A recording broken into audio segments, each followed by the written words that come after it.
নমস্কাৰ সকলোকে স্বাগতম জনাইছো আসাম কেৰিয়াৰ পইণ্ট ইউটিউব চেনেলৰ অন্য এটা নতুন ভিডিঅ'লৈ আজিৰ এই ভিডিঅ'টোত আমি আপোনালোকৰ অহা 4 জানুৱাৰী তাৰিখে অনুষ্ঠিত হ'ব লগা এপিএছচি গ্ৰেড 4 পৰীক্ষাৰ বাবে সহায়ক হোৱাকৈ মেথছৰ এটা নতুন ক্লাছ লৈ আহিছো আৰু এই ক্লাছটোত আমি ক্লাছ 6 7 আৰু 8 ৰ যিখন সিলেবাস সেই সিলেবাস অনুযায়ী আপোনালোকৰ গণিতৰ কোৱেশ্যনবোৰ লৈ আহিছো তো আপোনালোকে ভিডিঅ'টো শেষলৈকে চাব আৰু ইয়াতে কিছুমান ফৰ্মুলা আৰু ট্ৰিক্সৰ সহায়ত আপোনালোকক কোৱেশ্যনখিনি কৰাই দিম সো আপোনালোকৰ এক্সামত বহুত হেল্প হ'ব আৰু যদি আপোনালোকৰ এপিএছচি গ্ৰেড 4 কাৰণে অল সাবজেক্টৰ ইম্পৰ্টেন্ট পিডিএফ সমূহ লাগে সিলেবাস মতে আপোনালোকৰ ক্লাছ 6 7 8 ৰ সিলেবাসৰ মতে যদি আপোনালোকৰ অল সাবজেক্টৰ পিডিএফ সমূহ লাগে তেতিয়া হলে আমাক মেছেজ কৰিব এটা আমাৰ নম্বৰ হয় 8133840965 এই নম্বৰটোত মেছেজ কৰি কেৱল 99 টকা পেমেন্ট কৰি অল সাবজেক্টৰ পিডিএফ আপোনালোকে লৈ ল'ব পাৰিব ঠিক আছে তো যিসকল ক্যান্ডিডেটে ল'ব বিচাৰে আপোনালোকৰ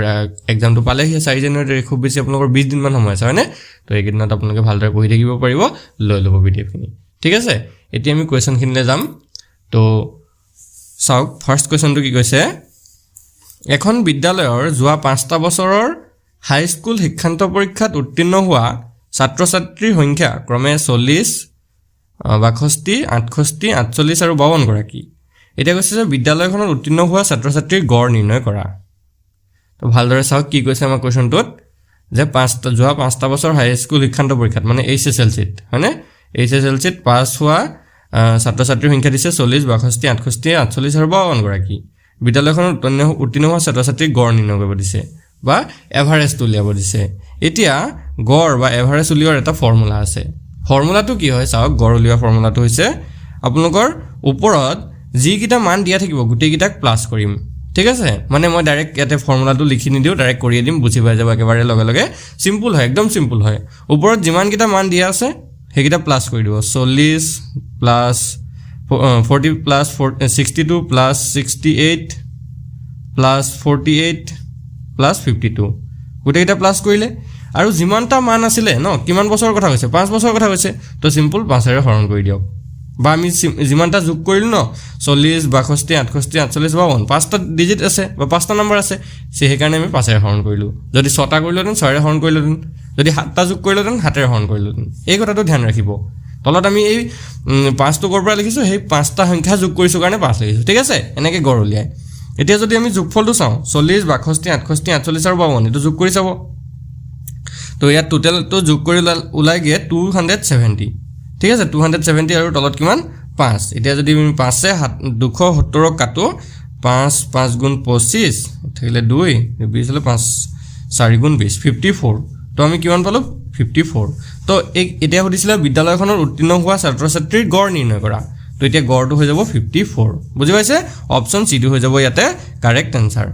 ঠিক আছে বুজি পাইছে গড় কেনেকৈ ল'ব পাৰি আৰু কোৱেশ্যন লৈ আহিছো গড়ৰ হেকিটাও ভালদৰে চাই লওক এই কোৱেশ্যনটো চাওক এজন ক্ৰিকেট খেলুৱে 8টা ইনিংছত তলত দিয়া ধৰণে স্কোৰ কৰে স্কোৰ কিটা চাওক 8টা ইনিংছ মানে 8খন খেলত তেও এনে ধৰণে স্কোৰ কৰিছিল প্ৰথম খেলত 77 তাবা 41 তাবা 101 তাবা 46 তাবা 59 তাবা 1 এখন ইনিংছত এখনত 36 আৰু এখনত 47 এতিয়া কৈছে খেলুৱৈজনৰ গড় স্কোৰ উলিওৱা এভাৰেজ স্কোৰ উলিয়াব দিছে সেম হয় তো এভাৰেজ উলিয়াবৰ কাৰণে বা গড় উলিয়াবৰ কাৰণে কি কৰিব লাগিব আমি ওপৰত গুটেই কিটা এফালৰ পৰা যোগ কৰিম আৰু লাষ্টত তলত এবাৰ যেহেতু 8টা ইনিংছৰ কথা হৈছে তলত 8 ৰাখি দিম ঠিক আছে তো এটো হ'ব 77 প্লাস 41 প্লাস 101 সৰি 101 হে আছে 107 নাই নহয় 101 হল plus 46 plus 59 plus 1 plus 36 plus 47 ঠিক আছে এটা গুটেইটা প্লাস কৰি দিয়ক গুটেইটা প্লাস কৰি যেটো পাবো হেতু ওপৰত পাতক আৰু তলত 8 এৰে হৰণ কৰি দিয়ক তো গুটেইটা প্লাস কৰি আমি পাম 408 মই আগতে প্লাস কৰি দিছো আপোনালোকে প্লাসটো কৰি ল'ব তো 408 ক যদি 8 এৰে আমি ডিভাইড কৰি দিও 8 5 গুণ 40 8 গুণ 8 51 তো আমি পাই গলো এভাৰেজটো কিমান 51 তো 51 কোনটো অপচন আছে অপচন এ আছে অপচন এ টো হৈ যাব আমাৰ কাৰেক্ট আনসাৰ হল বুজি পাইছে একদম সিম্পল হয়নে গড়টো উলিওৱা একদমই সিম্পল আপোনালোকে টেনচন ল'ব নালাগে নেক্সট আৰু এটা কোৱেশ্যন চাওক এটা আপোনালোকে কৰি চাব পাৰে মিৰাই তেওঁলোকৰ আত্মসহায়ক গোটত যোৱা 5টা মাহত 500 টকা 600 টকা 600 টকা 700 টকা আৰু 500 টকাকৈ সঞ্চয় কৰিলে তেওঁ প্ৰতি মাহত গড় সঞ্চয় কিমান গড় সঞ্চয়টো উলিয়াব দিছে ঠিক আছে তো গড় সঞ্চয়টো কেনেকৈ উলিয়াব টোটেলটো কৰি লওক প্ৰথমতে ওপৰত ৰাখিব টোটেল তলত ৰাখিব কিমান মানে যিমান বাৰ তেওঁ সঞ্চয় কৰিছিলে ঠিক আছে তো এইটো ইয়াত 5 বাৰ হ'ব ওপৰত টোটেলটো ৰাখি তলত 5 কৰি দিয়ক তো টোটেলটো কিমান হ'ব 500 যোগ 600 যোগ 600 যোগ 500 600 600 700 আৰু এটা 500 তলত ৰাখিব 5 এতিয়া গোটেইকেইটা যদি যোগ কৰে 500 600 600 700 আৰু 500 এতিয়া এইটো টোটেলটো হৈ যাব 2900 2900 টকা আৰু তলত 5 এই 5 যদি 2900 কাটাকাটি কৰে তেতিয়া এইটো ওলাব 580 কিমান ওলাব 580 তো আমাৰ 580 টকা হ'ব তেওঁৰ গড় মানে মাহিলী গড় সঞ্চয় তো 580 কোনটো অপচন আছে চাওক অপচন বি আছে তো অপচন বি টো হৈ যাব ৰাইট এনসাৰ বুজি পাইছে চাগে খেলমেলটো লগা নাই একদমই সিম্পল হয় তো আগবাঢ়িব পাৰো নেক্সট কোৱেশ্চনটোলে নেক্সট চাওক এটা পাত্ৰত 4টা মাৰ্বল আছে এটা ৰঙা এটা হালধীয়া এটা কলা আৰু এটা বগা ৰঙৰ তো ৰঙা ৰঙৰ মাৰ্বলটো উলিয়াই অনাৰ সম্ভাৱিতা কিমান এতিয়া চাওক সম্ভাৱিতা এটো এটা খুবেই ইম্পৰ্টেন্ট চেপ্টাৰ হয় আপোনালোকৰ ক্লাছ 6 তো আছে 7 তো 8 তো এনেকৈ আছে 9 10 তো সম্ভাৱিতাটো কেনেকৈ উলিয়াব হেতু ভালকৈ চাব দেই এটা পাত্ৰত কিমানটা মাৰ্বল আছে বুলি কৈছে 4টা মাৰ্বল আছে তো সম্ভাৱিতা উলিয়াবৰ কাৰণে আমি সদায় কি কৰিব লাগিব ভগ্নাংশত সম্ভাৱিতাটো উলাই মন ৰাখিব কিহত ওলাব সম্ভাৱিতাটো ভগ্নাংশত ওলাব ভগ্নাংশৰ যিটো ভগ্নাংশটো ধৰক এনেকৈ থাকিব ন p/q টাইপত থাকিব তো এই তলত যিটো থাকিব ন q টো ইয়াত টোটেল ৰিজাল্টটো থাকিব আৰু ওপৰত কোৱেশ্চনটো যিটো আমাক সুধিছে সেই ৰিজাল্টটো থাকিব ঠিক আছে ওপৰত যিটো সুধিছে মানে আমাৰ সুধাটোৰ হেইটো লাইট থাকিব মানে কিমান হয় যেনেকৈ মই এই কোৱেশ্চনটোত আপোনাক বুজাই দিছো চাওক এটা সুধিছে ন ৰঙা ৰঙৰ মাৰ্বলটো উলিয়াই অনাৰ সম্ভাৱিতা কিমান এতিয়া টোটেল কিমান ইয়াত হেতু বস্তুটো চাওকচোন এটা পাত্ৰত 4টা মাৰ্বল আছে বুলি কৈছে নহয় সেই পাত্ৰটোত টোটেল মাৰ্বল কেইটা আছে 4টা আছে তো আমি তলত 4 ৰাখিলো হৈ গল তলত কি ৰাখিলো 4 এটো সদায় যি কোনো কোৱেশ্চনত মানে যিকোনো কোৱেশ্চন নহয় আপোনালোকৰ ইয়াতে ৰঙা হওক হালধীয়া হওক কলা হওক বা বগা হওক যিটোৰে ক্ষেত্ৰত হওক তলত কিন্তু 4 থাকিব হল এতিয়া কোৱেশ্চনটো সুধিছিলে ৰঙা ৰঙৰ মাৰ্বল উলিয়াই অনাৰ সম্ভাৱিতা তো ৰঙা ৰঙৰ মাৰ্বল কেইটা আছে হেতু চাওক ভালদৰে তো ইয়াত লিখিত আছে এটা ৰঙা ৰঙৰ মাৰ্বল আছে তো ওপৰত আমি 1 লিখি দিম তো 1/4 এটোৱে হৈ যাবগে আমাৰ ৰঙা ৰঙৰ মাৰ্বল উলিয়াই অনাৰ সম্ভাৱিতা 1/4 তো 1/4 কোনটো অপচন আছে অপচন ডি আছে অপচন ডি টো হৈ যাব কাৰেক্ট আনসাৰ এতিয়া ভালকৈ চাওক দে মই কোৱেশ্চনটো আকৌ এবাৰ বেলেগ কি ধৰণে কৈছো এবাৰ এতিয়া ৰঙা ৰঙৰ নহুধি যদি কুদিলেতেন যে বগা ৰঙৰ মাৰ্বল এটা উলিয়াই অনাৰ সম্ভাৱিতা কিমান তো তলতো 4 থাকিব কৈছো মই হয় না তলত 4 থাকিব ওপৰত কি হ'ব চাওক ওপৰত বগা মাৰ্বল এতিয়া বিচাৰক কেইটা আছে এটা বগা ৰঙৰ মাৰ্বল আছে বুলি কৈছিলে তো এটো 1/4 হ'ব ঠিক আছে 1/4 হ'ব সেম হালধীয়া এটা আছে তো এটো হালধীয়াটো 1/4 হ'ব ফে কলা এটা আছে তো কলাটো 1/4 হ'ব কিন্তু কোৱেশ্চনটো এনে ধৰণে আহিব পাৰে যে এটা ৰঙা আৰু এটা হালধীয়া মাৰ্বল উলিয়াই অনাৰ সম্ভাৱিতা কিমান যদি এনেকৈ সুধে যে এটা ৰঙা আৰু এটা হালধীয়া মাৰ্বল উলিয়াই অনাৰ সম্ভাৱিতা কিমান তো এটা ৰঙা আৰু এটা হালধীয়া মানে 1 + 1 আৰু তলত 4 তেতিয়াটো 2/4 হৈ যাব আৰু 2/4 টোক যদি আমি কাটাকাটি কৰো তো 1/2 হ'ব বুজি পাইছে নে কোৱেশ্চনটো 1/2 হৈ যাব তেতিয়া এটা ৰঙা আৰু এটা হালধীয়া ৰঙৰ যদি মাৰ্বল উলিয়াই অনাৰ সম্ভাৱিতা আমাক সুধে আকৌ কোৱেশ্চনটো এনেকৈ সুধিব পাৰে চাওক উল্টাকৈ সুধিব পাৰে যে এটা ৰঙা ৰঙৰ মাৰ্বল উলিয়াই এটা ৰঙা ৰঙৰ মাৰ্বল নোপোৱাৰ সম্ভাৱিতা কিমান চাওক মাৰ্বলটো উলিয়াই মানে ৰঙা ৰঙৰ মাৰ্বল নোপোৱাৰ সম্ভাৱিতা কিমান তে ৰঙা ৰংটো বাদ দিব লাগিব ৰঙা ৰংটো বাদ দিলে বাকি কেইটা মাৰ্বল থাকিব আৰু কেইটা কালাৰৰ মাৰ্বল থাকিব তিনটা কালাৰৰ হালধীয়া কলা আৰু বগা তেতিয়া এটো হৈ যাব 3/4 বুজি পাইছা না বহুত ধৰণে কিন্তু কোৱেশ্চনটো আহিব পাৰে সেইকাৰণে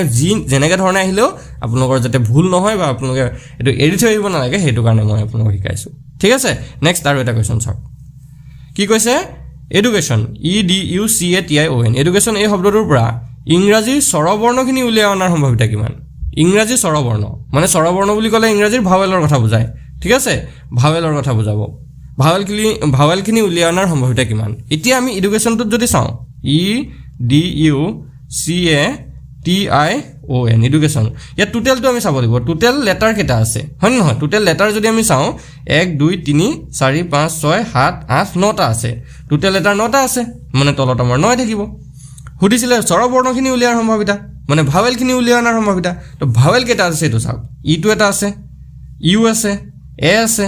আই আছে আৰু ও আছে টোটেল 1 2 3 4 5টা 5টা ভাৱেল আছে তো 5/9 হৈ যাব ঠিক আছে 5/9 টো কাৰেক্ট আনসাৰ হ'ব তো 5/9 অপচন এত আছে অপচন এটো শুদ্ধ উত্তৰ যদি সুধিলেতেন যে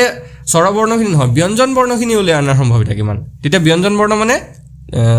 কনসনেন্টখিনি তেতিয়া কেটা হ'ব ডি সি টি আৰু এন চাৰিটা 4/9 হ'ব ঠিক আছে বুজি পাইছা নহয় এটো একদম সিম্পল হয় আৰু যদি সুধিলেতেন যে এডুকেশ্যন আপলোডত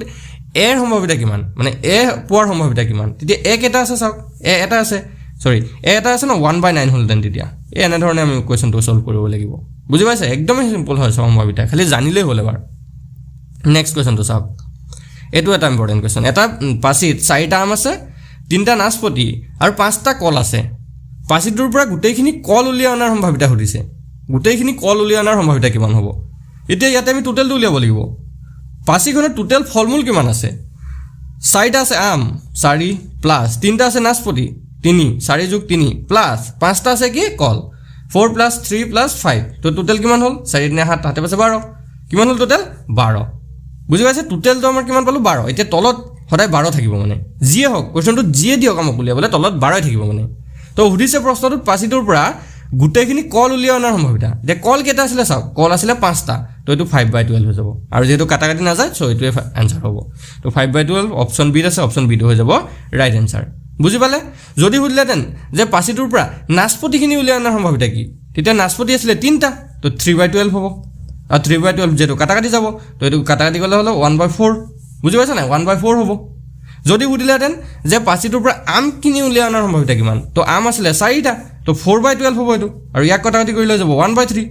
বুজি পাইছা নাই এনে ধৰণে আমি উলিয়াব লাগিব আকৌ আৰু এটা ধৰণে আহিব পাৰে কোৱেশ্চনটো যে পাছিটোৰ পৰা কলখিনি কলৰ বাহিৰে বাকি ফলমূল উলিয়াই অনাৰ সম্ভাৱিতা কি কলৰ বাহিৰে বাকি ফলমূল উলিয়াই অনাৰ সম্ভাৱিতা কি তে কলটোক বাদ দিব লাগিব কল আছিল 5টা বাদ দিলে থাকি যায় 4 নে 7টা 7/12 হ'ব এটো বুজি পাইছা নাই এনে ধৰণৰ কিন্তু প্ৰশ্ন আহিব পাৰে ঘুৰাই পকাই প্ৰশ্নটো সুধি দিব একদম সিম্পল নিদিলে ঘুৰাই পকাই দি দিব পাৰে বুজি পাইছে এতিয়া সব পাৰিব নেক্সট কোৱেশ্চনটো লৈ যাওঁ এতিয়া তলৰ উক্তিবোৰ সমীকৰণত প্ৰকাশ কৰা তলৰ এটা উক্তি দিয়া আছে চাওক এটো সমীকৰণত প্ৰকাশ কৰিব কৈছে এটা সংখ্যাৰ 6 গুণৰ লগত 5 যোগ কৰিলে 35 পোৱা যাব ধৰা সংখ্যাটো x ধৰি পিনে কি কৈছে সংখ্যাটোৰ 6 গুণৰ লগত 5 যোগ কৰিলে 35 পোৱা যাব তো ইয়াতে সমীকৰণ কেইটামান দিছে চাৰিটা কোনটো সমীকৰণ শুদ্ধ হয় আমাক উলিয়াব কৈছে এতিয়া চাওক এটা আমাক সংখ্যাটো দি দিছে সংখ্যাটো ধৰিব কৈছে x হয়নে নহয় তো সংখ্যাটো আমি x গম পালোৱে এতিয়া সেই সংখ্যাটোৰ লগত 6 গুণ হয় x ৰ 6 গুণ মানে হৈছে 6x আৰু তাৰ লগত 5 যোগ কৰিছে 6x + 5 আৰু 5 যোগ কৰিলে কিমান পায় 35 পোৱা যাব বুলি কৈছে ইকুৱেল 35 তো কি হ'ল আমাৰ সমীকৰণটো 6x + 5 ইকুৱেল 35 তো এটো কোনটো অপচন আছে অপচন এ আছে তো অপচন এ টো হৈ যাব কাৰেক্ট আনসাৰ বুজি পাইছে এনে ধৰণে কিন্তু পৰীক্ষাত আহে মই ক্লাস 7 ৰ কিতাপৰ পৰা এই কোৱেশ্চন বিলাক তুলিছো তো ক্লাস 6 7 8 ৰ যেটো আহিব ন তো এইবিলাক ইম্পৰ্টেন্ট হয় ভালকে চাই যাব নেক্সট টু চাওক এটা সংখ্যাৰ 1/4 আৰু 5 ৰ সমষ্টি 6 এটা সংখ্যাটো নিৰ্ণয় কৰা বুলি কৈছে এটা সংখ্যাৰ 1/4 দিয়া চাওক ইয়াত কিন্তু ধৰিব কোৱা নাই সো আমি যিকোনো ধৰিব পাৰো সংখ্যাটো ধৰিব আৰু x ধৰিব পাৰো y p q আমাৰ যি ইচ্ছা আমি হেতু ধৰিব পাৰো কিন্তু ইয়াতে আমি ধৰো নৰমালি x বুলি তো সংখ্যাটো আমি ধৰি লৈছো কি x ঠিক আছে লেট দা নাম্বাৰ বি x এতিয়া আমাক কৈছে সেই সংখ্যাটোৰ 1/4 মানে কি চাব সদায় x/4 মানে বা আমি এনেকে লিখো x * 1/4 x/4 মানে এটো তো এটো আমি হেই কৰিলে x/4 ওলাবগে ঠিক আছে তো আমি ধৰি লৈছো সংখ্যাটো x এটা কৈছে সংখ্যাটোৰ 1/4 মানে x/4 আৰু তাৰ লগত 5 ৰ সমষ্টি মানে x/4 লগত যদি 5 যোগ কৰি দিও তেতিয়া এটো হয়গে 6 এটো হবগে 6 এটো হবগে সমীকৰণটো x/4 + 5 = 6 এটো হলগে আমাৰ সমীকৰণ এতিয়া এই সমীকৰণটো সলভ কৰি ইয়াৰ পৰা x ৰ মানটো উলিয়াব লাগিব ঠিক আছে তো এতিয়া প্ৰথমতে 5 টো যদি আমি হিফালে লৈ যাওঁতে কি হ'ব x/4 = 6 - 5 6 ৰ পৰা 5 গলে 1 তো x/4 = কিমান পালো আমি 1 তো ইয়াতে যদি আমি চাও x তলত 4 হৈছে ন এটো হৰণ হৈছে হিফালে গলে পূৰণ তো x = 1 * 4 1 * 4 কৰিলে কিমান 4 হ'ব তো x ৰ ভ্যালুটো আমি পাই গলো 4 একদম সিম্পল কোৱেশ্চন হয় একদম সিম্পল কিন্তু এবিলাকো ভুল কৰিব এই ইকুৱেশন খিনি সলভ কৰিব কিছুমান ক্যান্ডিডেট আছে যিসকলে নোৱাৰিব কাৰণ বহুতে এনেকে আছে ন ক্লাস 6 7 8 খিনি ভালদৰে নপঢ়িলে বা এইখিনি পাহৰি গল বহুত বছৰ হৈ গল সো এইবিলাক ভালকে চাই যাব তো আমাৰ অপচন বি টো ইয়াতে কাৰেক্ট আনসাৰ হ'ব x মানটো সেই সংখ্যাটো কি 4 হয় নেক্সট টু চাও এটা সংখ্যাৰ 3 গুণৰ লগত 4 যোগ কৰিলে যোগফল 10 হয় এতিয়া সংখ্যাটো নিৰ্ণয় কৰা বুলি কৈছে এটা সংখ্যাৰ 3 গুণৰ লগত 4 যোগ কৰিলে 10 হয় বুলি কৈছে তো ইয়াতো আমি ধৰি লৈছো সংখ্যাটো x এটা সংখ্যাটোৰ 3 গুণ বুলি কৈছে মানে x ৰ 3 গুণ x ৰ 3 গুণ মানে হৈছে 3x তো 3x ইয়াৰ লগত 4 যোগ কৰিলো 3x + 4 আৰু তেতিয়া 10 ওলাই বুলি কৈছে এতিয়া সিম্পল এটো সাইডৰ ফালে নিলে মাইনাস হ'ব 3x = 10 - 4 তো 3x = কিমান ওলাই গল 10 - 4 কৰিলে 6 তো x ৰ ভ্যালুটো ওলাব 6/3 6/3 কৰিলে 2 ওলাব একদম সিম্পল হয় x ৰ ভ্যালুটো আমি ওলাই গল কিমান 2 তো এই সংখ্যাটো আমাৰ কিমান হ'ব 2 হ'ব অপচন ইয়াৰে ভিতৰত ডি টু কারেক্ট आंसर হ'ব ডি 2 আছে অপচন ডি টু কারেক্ট आंसर বুজি পালে আগবঢ়ো নেক্সট কোৱেশ্চন দিলে নেক্সট টু চাওক এটো এটা ইম্পৰ্টেন্ট কোৱেশ্চন হয় এনে ধৰণে প্ৰশ্ন লাগায় হেবিলাক তো অলপ মানে ইজি হয় ইজিখিনি ইমান নিদিব এটো অলপ টানৰ ভিতৰত পৰে মানে কিন্তু একদমই এটো পাৰিব যদি এবাৰ চাই ল ভালকে কি কৈছে এটা আয়তৰ দৈৰ্ঘ্য প্ৰস্থতকৈ 5 সেমি বেছি আয়তৰ পৰিসীমা 26 সেমি হলে আয়তৰ কালি উলিওৱা আয়তৰ দৈৰ্ঘ্য দি থৈছে প্ৰস্থতকৈ 5 সেমি বেছি তো আমি ধৰি লৈছো প্ৰস্থটো x কি ধৰিছো প্ৰস্থটো x ভালকে চাব দে প্ৰস্থ x যদি হয় তে দৈৰ্ঘ্য কিমান হ'ব প্ৰস্থ মানে b ধৰিছো তে দৈৰ্ঘ্যটো l ধৰো মানে ব্ৰেথ আৰু দৈৰ্ঘ্যটো লেন্থ তো দৈৰ্ঘ্যটো কিমান হ'ব লেন্থটো কিমান হ'ব 5 সেমি বেছি বুলি কৈছে প্ৰস্থতকৈ মানে x + 5 হয় না নহয় যদি প্ৰস্থটো x হয় দৈৰ্ঘ্যটো হ'ব x + 5 হৈ গল এটা কৈছে পৰিসীমাটো 26 সেমি এটা পৰিসীমা ওলোৱা সূত্ৰটো আমি জানো সকলোৱে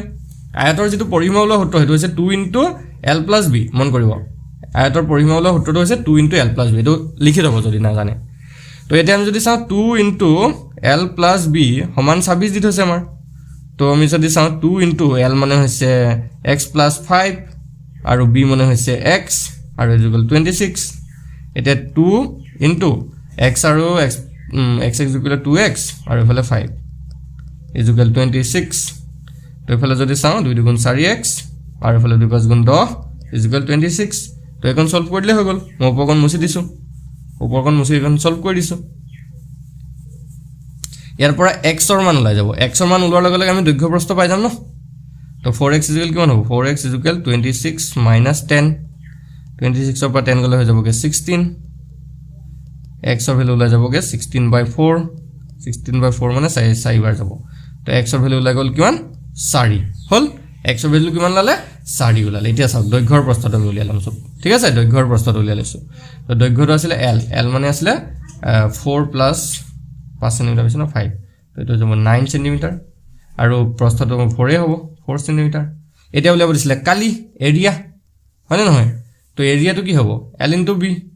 l * b কৰিলে কিমান হ'ব 9 * 4 9 4 গুণ কিমান 9 4 গুণ 36 আৰু এৰিয়াটো সদায় সেন্টিমিটাৰ স্কয়াৰত থাকে তো 36 সেন্টিমিটাৰ স্কয়াৰ হ'ব আমাৰ কারেক্ট आंसर অপচন এটো হ'ব কারেক্ট आंसर বুজি পাইছে অপচন এটো কারেক্ট आंसर হ'ব একদমই সিম্পল হয় নহয় পাৰিব এতিয়া